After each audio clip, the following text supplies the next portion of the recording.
Hello everyone, welcome to my YouTube channel SPN education. तो आज का हमारा सेशन है गाइज समास का, ठीक है ना। आज हम लोग समास चैप्टर शुरू करने वाले हैं। ओके, तो सबसे पहले हम लोग ये जानेंगे कि समास किसे कहते हैं, समास का परिभाषा क्या होता है, ठीक है ना। सबसे पहले हम लोग ये जानेंगे कि समास का शाब्दिक अर्थ क्या होता है, ठीक है। समास का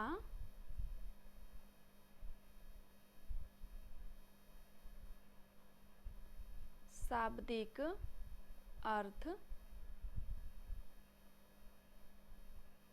होता है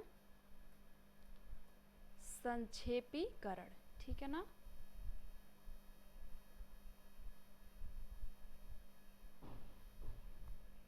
समास का जो शाब्दिक अर्थ होता है ना, वो होता है संक्षेपीकरण। अब संक्षेपीकरण का मतलब क्या हुआ, यानी कि संक्षेप में लिखना, ठीक है ना। संक्षेप में लिखना ही समास का शाब्दिक अर्थ हो गया, ठीक है। अब इसका परिभाषा हम लोग जान लेते हैं। जो समास का परिभाषा होता है वो होता है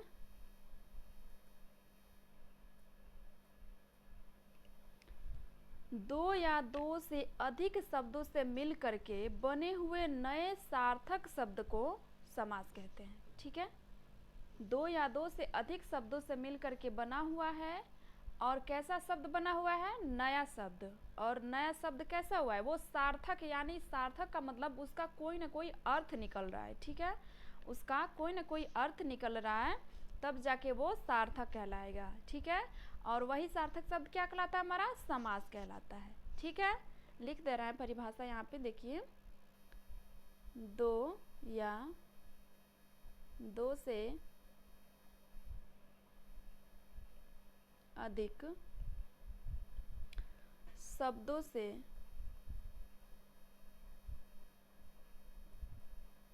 मिलकर बने नए सार्थक शब्द को, सार्थक शब्द ही समास कहलाता है, ठीक है। समास कहलाता है, ओके। दो या दो से अधिक शब्दों से मिल करके बने हुए नए सार्थक शब्द ही समास कहलाता है, ओके। अब जान लेंगे, परिभाषा तो हमारा हो गया क्लियर, ठीक है ना। अब जानेंगे कि समास में कितने पद होते हैं, ठीक है। ये भी आप लोग नोट करेंगे। समास में दो पद होते हैं, ठीक है। समास में दो पद होते हैं। पहला पद होता है, पहला होता है पूर्व पद, और दूसरा होता है उत्तर पद, ठीक है। पहला होता है, समास में दो पद होते हैं, पहला पूर्व पद और दूसरा उत्तर पद, ठीक है ना। तभी तो हम लोग जानते हैं ना, जैसे अव्ययी भाव समास में पूर्व पद प्रधान होता है, उत्तर पद नहीं होता है, तो इसी के आधार पे होता है ना। तो समास में सबसे पहले हम लोग ये जान लिए कि समास में कितने पद होते हैं, दो पद होते हैं। पहला जो होता है पूर्व पद होता है और दूसरा उत्तर पद होता है, ठीक है। अब हम लोग ये जानेंगे जो सामासिक शब्द और समस्त पद होता है वो किसे कहते हैं, ठीक है ना। इसको हम लोग जैसे समास में सामासिक शब्द भी दे दिया रहता है या फिर समस्त पद भी दिया रहता है पेपर में, तो उसे हम लोग को जानना, हम लोग को उसको भी जानना क्या है, बहुत ज़रूरी है, ठीक है ना। अच्छे से क्लियर करना ज़रूरी है, ओके। तो जैसे कि हमने लिखा यहाँ पे सामासिक शब्द, सामासिक शब्द या समस्त पद, ठीक है।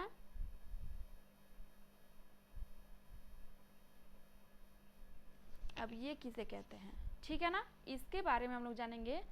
समास के जो नियम होते हैं, समास के नियमों से निर्मित शब्द ही सामासिक शब्द कहलाता है, ठीक है ना।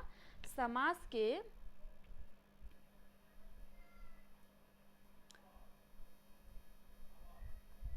समास के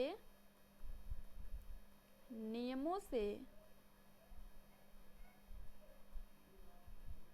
निर्मित निर्मित शब्द समासिक शब्द कहलाते हैं। ठीक है, समासिक शब्द कहलाते हैं। ओके, ठीक है ना। समासिक शब्द वे होते हैं जो समास के नियमों से बने हुए रहते हैं। ठीक है, समास के जो नियम होते हैं उससे जो बने हुए शब्द होते हैं वे समासिक शब्द कहलाते हैं। और समासिक शब्द को ही समस्त पद भी कहा जाता है। ठीक है ना, इसी को समस्त पद भी कहते हैं।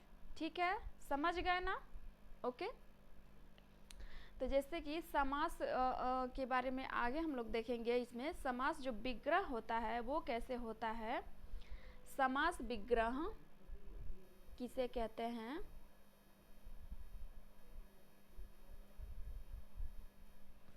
समास विग्रह होता है वो समासिक शब्दों के बीच का जो संबंध होता है ना उसको स्पष्ट करना ही समास विग्रह कहलाता है। ठीक है, समासिक शब्दों के यानी कि जो समास समस्त पद होते हैं, समास होते हैं, समासिक शब्द होते हैं, उसके जो बीच के संबंध होते हैं ना, संबंधों को स्पष्ट करना ही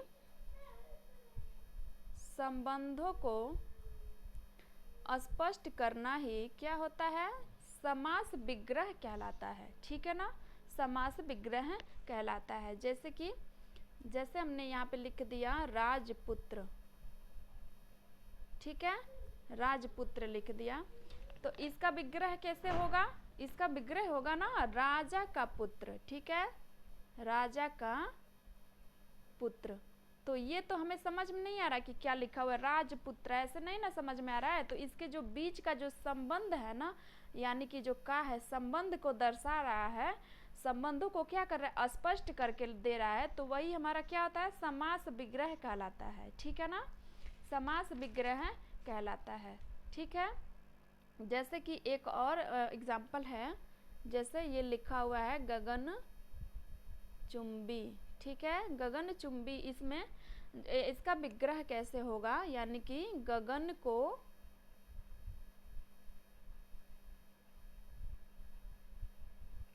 चूमने वाला। ठीक है, इसके बीच का जो संबंध है ना उसको स्पष्ट कर रहा है। ठीक है, जो गगन चुंबी शब्द दिया हुआ है तो उसके शब्दों को स्पष्ट कर रहा है, संबंधों को, तो वही हमारा समास विग्रह कहलाता है। ठीक है, ओके। अब हम लोग जानेंगे जो पदों की प्रधानता के आधार पर जो समास होते हैं उसका वर्गीकरण। ठीक है ना, ओके। पदों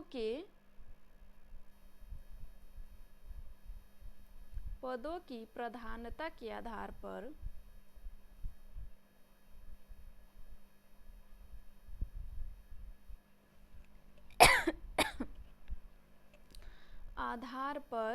वर्गीकरण। ठीक है, पदों की प्रधानता के आधार पर दो पद होते हैं ना, पूर्व पद और उत्तर पद। ठीक है, तो उन पदों की प्रधानता के आधार पर, मतलब पूर्व पद प्रधान होता है, उत्तर पद प्रधान होता है, उस पर वर्गीकरण बताना है, जिसमें क्या होता है? दो होता है। इसका जो वर्गीकरण है पदों की प्रधानता के आधार पर वर्गीकरण दो होता है। ठीक है ना, पहला होता है प्रधान खंड। ठीक है, प्रधान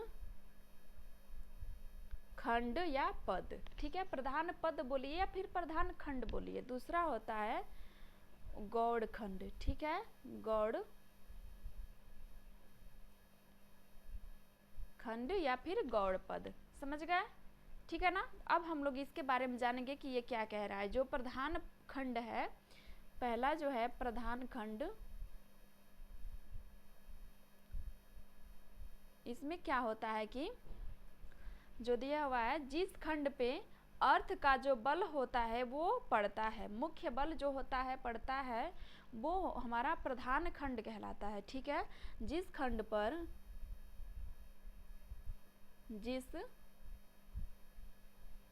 दो होता है ना, एक प्रधान खंड होता है, एक गौड़ खंड होता है। तो इसके बारे में बता रहे, जैसे प्रधान खंड में बता रहा है कि जिस खंड पर अर्थ का, ठीक है, जिस खंड पर अर्थ का मुख्य बल पड़ता है,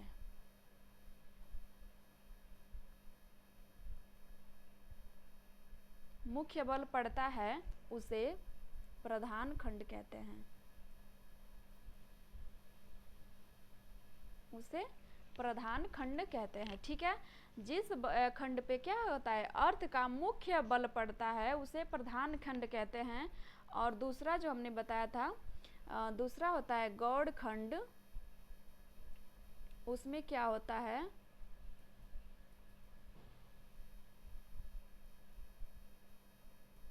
गौड़ खंड में क्या होता है कि जिस खंड पर अर्थ का बल नहीं पड़ता है वो गौड़ खंड कहलाता है। मतलब इस पे क्या होता है, बहुत कम पड़ता है अर्थ का बल, इस पे, इस खंड पे क्या होता है, अर्थ का बल बहुत कम या ना के बराबर पड़ता है। ठीक है, कम या ना के बराबर इस पे अर्थ पे बल पड़ता है। ठीक है ना, समझ गए। अब हम लोग समास के प्रकार की तरफ चलेंगे। समास के प्रकार कितने होते हैं, कौन कौन से होते हैं, ये हम लोग देखेंगे। ठीक है, समास के प्रकार, ठीक है ना, समास के प्रकार। समास के प्रकार कौन कौन से, कितने प्रकार के समास होते हैं, समास कितने होते हैं, तो जो समास होते हैं ना हमारी, वो 4 प्रकार के होते हैं। ठीक है ना, हम लोग पढ़े हैं 6 प्रकार के, लेकिन जो समास होता है वो 4 ही प्रकार का होता है। अब हम लोग देखेंगे कि उसके अंतर्गत कौन कौन से आते हैं। पहला होता है अव्ययी भाव समास। ठीक है, पहला होता है अव्ययी भाव समास। ओके, और इसमें क्या होता है, अव्ययी भाव समास में पूर्व पद प्रधान होता है। ठीक है, ये तो आखिरकार जब हम इसका परिभाषा बताएंगे तो उस टाइम बताएंगे, लेकिन साथ ही में आप लोग जानते चलिए, जो पहला होता है वो अव्ययी भाव समास होता है, और दूसरा जो होता है वो होता है तत्पुरुष समास। ठीक है, तत्पुरुष समास। ओके, और इसमें क्या होता है, इसमें उत्तर पद प्रधान होता है। ठीक है, इसमें जो होता है पूर्व पद प्रधान होता है और इसमें उत्तर पद प्रधान होता है तत्पुरुष में। ओके, और तत्पुरुष जो समास होता है ना, उसके अंतर्गत ही हमारा कर्मधारय समास और द्विगु समास भी आता है। ठीक है, तत्पुरुष समास के अंतर्गत कर्मधारय समास और द्विगु समास आता है। ओके, देखिए जो ये दूसरा हमने बताया तत्पुरुष समास,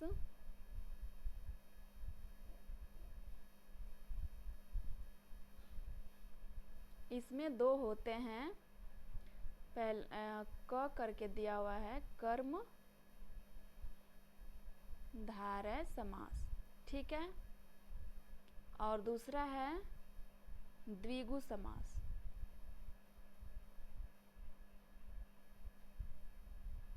ओके, जो कर्मधारय समास होता है इसमें भी उत्तर पद प्रधान होता है और द्विगु समास में भी उत्तर पद प्रधान होता है, जबकि तत्पुरुष समास के अंतर्गत ही ये दोनों आते हैं। ठीक है, क और ख।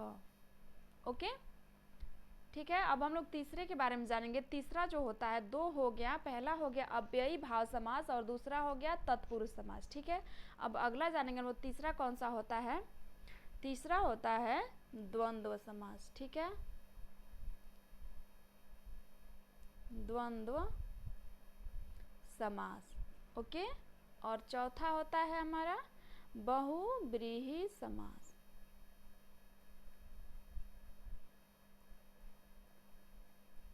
बहुव्रीहि समास। ओके, द्वंद्व समास में जो होता है पूर्व व उत्तर पद दोनों पद क्या होते हैं, प्रधान होते हैं। ठीक है, द्वंद्व समास में होता है कि दोनों पद प्रधान होते हैं, जिसमें बीच में योजक चिन्ह लगा हुआ रहता है, जैसे कि दोनों चीजें क्या होती हैं, बराबर होती है। जैसे रात दिन दोनों मतलब एक दूसरे के विपरीत है, जिसमें योजक चिन्ह छुपा हुआ है, और दोनों पद क्या है हमारा प्रधान दिख रहा है, पूर्व पद भी और उत्तर पद भी। ठीक है, तो द्वंद्व समास ऐसे हो गया। और बहुव्रीहि समास में हम लोग जानेंगे, इसमें दोनों पद अप्रधान होता है। इसका मतलब क्या हुआ, जैसे कि बहुव्रीहि समास में दोनों पद अप्रधान होने का मतलब यानी कि इसमें न ही पूर्व पद प्रधान होगा न ही उत्तर पद प्रधान होगा, जबकि दोनों मिल करके किसी तीसरे पद की तरफ क्या करेंगे, इशारा करेंगे। ठीक है ना, मतलब ये दोनों पद मिल करके किसी तीसरे के तरफ इंगित करेंगे, ये हमारा बहुब्रीहि समास कहलाएगा। ठीक है, वैसे तो जब एग्जाम्पल बताएंगे परिभाषा तो उस टाइम समझाएंगे। सबसे पहले हम लोग ये जानेंगे कि जो अव्ययी भाव समास होता है वो किसे कहते हैं। ठीक है, अब 4 हमारा हो गया, अव्ययी भाव, तत्पुरुष समास, द्वंद्व समास और बहुब्रीहि। ठीक है, 4 हो गया ना, और तत्पुरुष के अंतर्गत कर्मधारय और द्विगु। ठीक है, 6 हो गया, लेकिन पढ़ना हमें जैसे बताना 4 ही है, इसके अंतर्गत 6 आता है। ठीक है ना, और एक और होता है नद्य समास भी होता है जिसमें न आता है, जैसे कि उसका एग्जाम्पल हम बताएंगे नद्य समास जब पढ़ाएंगे तो। ठीक है ना, जैसे मतलब उसमें न आया हुआ रहेगा पहले में। ठीक है, जैसे आज जन्म हो गया, ये नद्य समास का उदाहरण है। ओके, सबसे पहले हम लोग आएंगे अव्ययी भाव समास पे। ठीक है,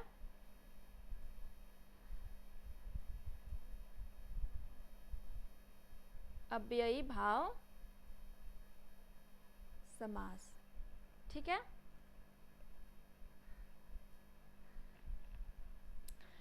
जिस समास में पूर्व पद अव्यय होता है, यानी कि जिस समास में पूर्व पद क्या होता है, प्रधान होता है, वह अव्ययी भाव समास कहलाता है। ठीक है, जिस समास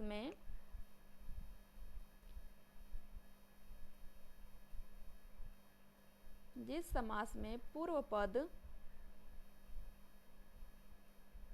अव्यय होता है यानी प्रधान होता है, वे अव्ययी भाव समास कहलाते हैं। ठीक है ना, जैसे कि एग्जाम्पल ले लीजिए, जैसे कि प्रतिदिन दिया हुआ है हमारा, प्रतिदिन, इसमें क्या हुआ है, जो प्रति है ना, दिन ऐसे लिखेंगे तो दिन तो मतलब इसका कोई अर्थ नहीं निकल रहा है, लेकिन प्रति जो है इसमें लग करके क्या कर रहा है, प्रतिदिन यानी प्रत्येक दिन जो होता है, ये मिल करके इसमें क्या किया है, अव्यय जो पहला पद है ये प्रधान इंगित कर रहा है। ठीक है, जैसे कि हो गया यथाशक्ति, जैसे हो गया भर पेट। ठीक है ना, तो ये क्या कर रहा है, पहला पद जो है पूर्व पद वो प्रधान है, वो इंगित कर रहा है, अव्यय जो है वो इसको पूर्ण रूप से बना दे रहा है। ठीक है, और सार्थक शब्द बना रहा है। समझ गए? ठीक है, तो आगे हम लोग चलेंगे तत्पुरुष समास की तरफ। जैसे कि आप लोग समझ गए अव्ययी भाव समास जिसमें पहला पद प्रधान होता है, इसका एग्जाम्पल भी 2-4 दिए। ठीक है, उसमें अव्ययी भाव आप लोग क्लियर हो चुका होगा। तत्पुरुष समास की तरफ हम लोग चलेंगे। दूसरा होता है हमारा, दूसरा जो हमने बताया था तत्पुरुष समास। ठीक है,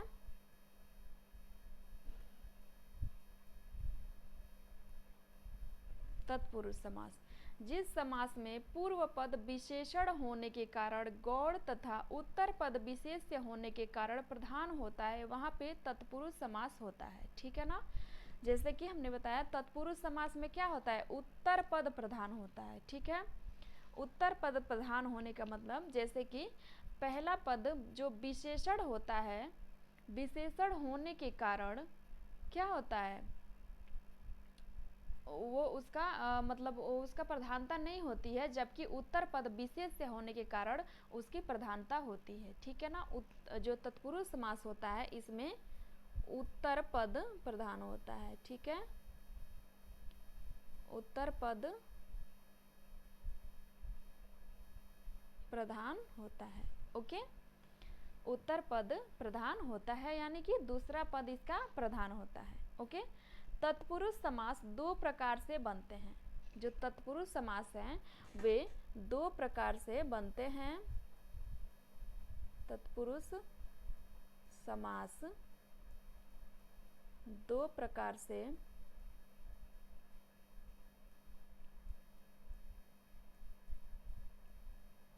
बनते हैं। पहला हम लोग लिखेंगे, पहला जो है संज्ञा प्लस संज्ञा के समास से, ठीक है ना। संज्ञा प्लस संज्ञा के समास से बनते हैं। और दूसरा जो है वो है जैसे पहला हमने बताया संज्ञा प्लस संज्ञा के समास से, और दूसरा जो है संज्ञा प्लस क्रियामूलक शब्द से, ठीक है। संज्ञा प्लस क्रिया मूलक शब्द से, ठीक है। ओके, पहला जो हमने बताया संज्ञा प्लस संज्ञा के समास से बनता है, और दूसरा संज्ञा प्लस क्रिया मूलक जो शब्द होते हैं उससे बनते हैं, ठीक है ना। इसका एग्जाम्पल है, जैसे कि पहले का एग्जाम्पल हम दे रहे हैं। जैसे पहले का एग्जाम्पल है युद्ध क्षेत्र, जैसे लिखा हुआ है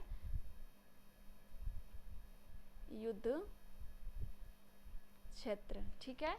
तो इसका क्या होगा समास विग्रह है युद्ध का क्षेत्र, युद्ध का क्षेत्र, ठीक है। जैसे कि लिखा हुआ है स्नान गृह, स्नान गृह, तो स्नान के लिए गृह, ठीक है। ओके, तो जो संज्ञा प्लस संज्ञा के समास से बनता है उसका ये एग्जाम्पल है, आप लोग समझ पाएंगे। तो जो यहाँ पे ये लगा हुआ है ना, ये लगा हुआ है जो संबंध स्पष्ट कर रहा है, ये कैसे लगता है इसके बारे में भी हम बताएंगे अभी। पहले दूसरा का जो एग्जाम्पल है उसके बारे में हम लोग जान लेते हैं। दूसरा का एग्जाम्पल है जैसे कि हमने लिखा यहाँ पे शरणागत, यानी शरण में आगत, शरण में आगत, ठीक है। जिसे हमने लिखा पथ भ्रष्ट, यानी कि पथ से भ्रष्ट, ठीक है, पथ से भ्रष्ट। ओके, जो संज्ञा प्लस क्रियामूलक शब्दों से बनते हैं उसके एग्जाम्पल ये हैं कि शरणागत जो है उसका होगा शरण में आगत, यानी शरण में आया हुआ। पथ भ्रष्ट का होगा पथ से भ्रष्ट, यानी कि पथ से भ्रष्ट, ये क्रियामूलक शब्द से बना हुआ समास है। ओके, ठीक है ना। अब हम लोग ये जानेंगे जो तत्पुरुष समास होते हैं उसके भेद कौन कौन से होते हैं, ठीक है। तत्पुरुष समास के जो भेद होते हैं 6 होते हैं। ओके,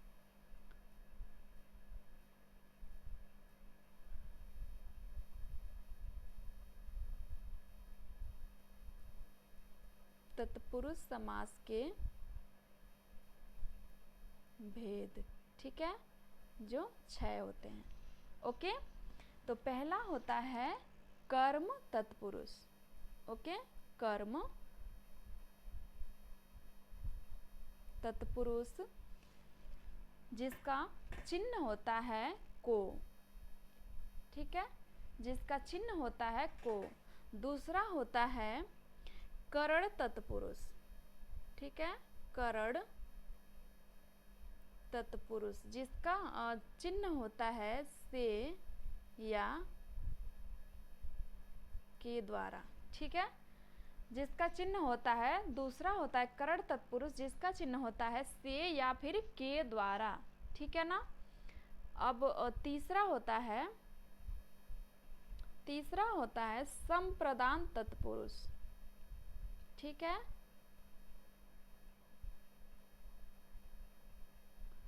संप्रदान तत्पुरुष जिसका चिन्ह होता है के लिए,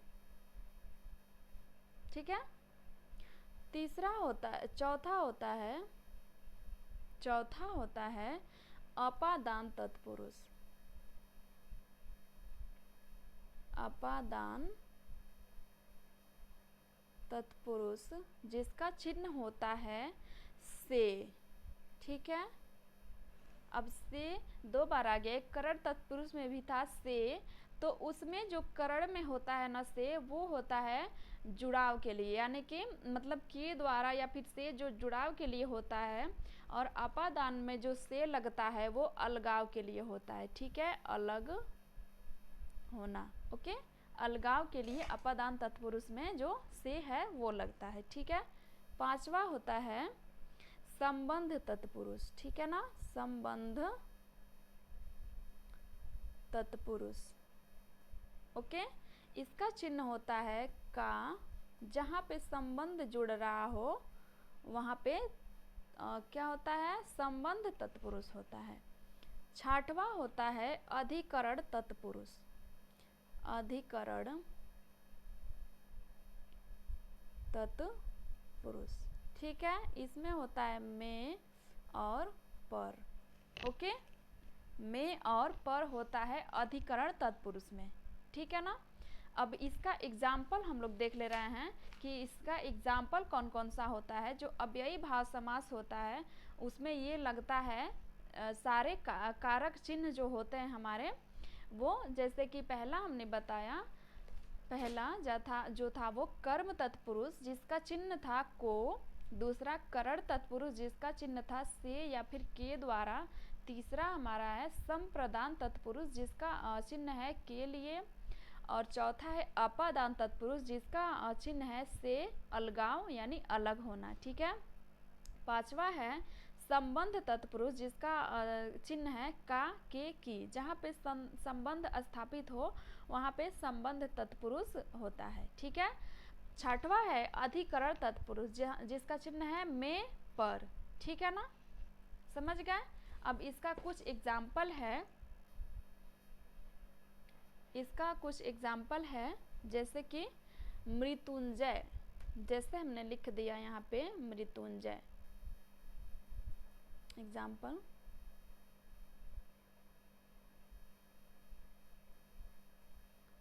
मृत्युंजय। अब इसका क्या होगा, मृत्यु को जीतने वाला। अब ये कौन सा हो गया, कर्म तत्पुरुष, ठीक है, कर्म तत्पुरुष जिसका चिन्ह था को, तो जो मृत्यु को जीतने वाला अर्थात, और ये जो समास है ये कौन सा समास हमारा है, तत्पुरुष जो है कर्म तत्पुरुष समास, ठीक है ना, कर्म तत्पुरुष समास। मृत्यु को जीतने वाला अर्थात शिव, ठीक है। शिव जो है ये शिव की तरफ इंगित कर रहा है, मृत्युंजय जो मृत्यु को जीतने वाला अर्थात शिव, ठीक है। दूसरा हमारा एग्जाम्पल है, दूसरा एग्जाम्पल देखिए, जैसे कि हो गया ये देश निकाला,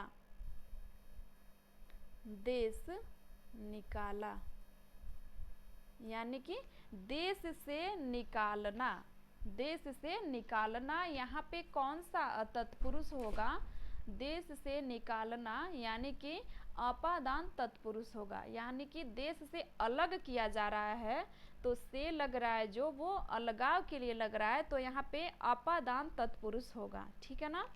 देश से निकालना, देश से निकालना जो बन रहा है तो ये से जो है ये अपादान तत्पुरुष समास है, ठीक है, अपादान तत्पुरुष समास है। एक और उदाहरण देख लीजिए, जैसे कि हो गया दीनानाथ, जैसे हो गया दीनानाथ, ठीक है। इसमें हो गया दीनों के नाथ, इसका जो अर्थ है दीनों के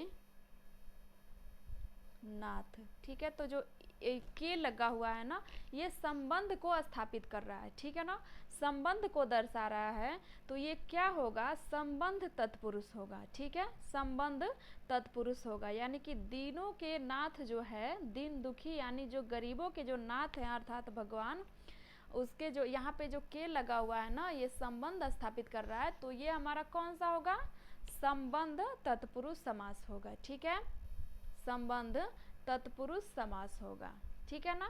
जैसे हो गया यहाँ पे बिहारी रचित,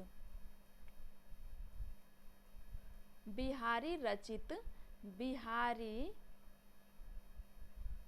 द्वारा रचित, ठीक है, बिहारी द्वारा रचित। तो ये जो द्वारा लगा हुआ है ना, जो द्वारा है ये कौन सा तत्पुरुष है जो द्वारा है, ये करण तत्पुरुष है। ठीक है ना, बिहारी के द्वारा लिखा हुआ मतलब रचित जो है ये द्वारा लगा हुआ है, ये करण तत्पुरुष समास है। ठीक है ना, समझ में आ रही है। एक और उदाहरण देखिए कि जैसे कि एक और उदाहरण है, जैसे मन चाहा, मन चाहा यानी मन से चाहा। यहाँ पे भी जो से लगा हुआ ये करण तत्पुरुष है। ठीक है, मन से चाहा यानी कि करण तत्पुरुष है। एक हो गया ये रीढ़ मुक्त, रीढ़ मुक्त यानी रीढ़ से मुक्त, रीढ़ से मुक्त। ठीक है, तो जो ये से लगा हुआ है ये करण तत्पुरुष है। ठीक, सॉरी अपादान तत्पुरुष है, अपादान तत्पुरुष है, जिसमें क्या हो रहा है, अलग हो रहा है, यानी रीढ़ से मुक्त हो रहा है, रीढ़ से क्या हो रहा है, अलग हो रहा है, यहाँ पर अपादान तत्पुरुष होगा। ठीक है ना, समझ में आ गई। ओके, तो आज बस हम लोग इतना ही पढ़ेंगे। कल कर्मधारय समास, द्वंद्व समास, द्विगु और बहुब्रीहि, ठीक है ना, वो छोटा टॉपिक है, वो कल हम लोग क्लियर कर लेंगे। ओके, तो आप लोग ऐसे ही बने रहिए वीडियो में और चैनल को सब्सक्राइब कर लीजिए। अगर अच्छा लग रहा हो तो लाइक करिए और दूसरों तक पहुंचाना है, अगर थोड़ा हेल्पफुल मिल रहा है तो फिर क्या करिए, इसको शेयर भी कर दीजिए। ठीक है ना, ओके, थैंक यू।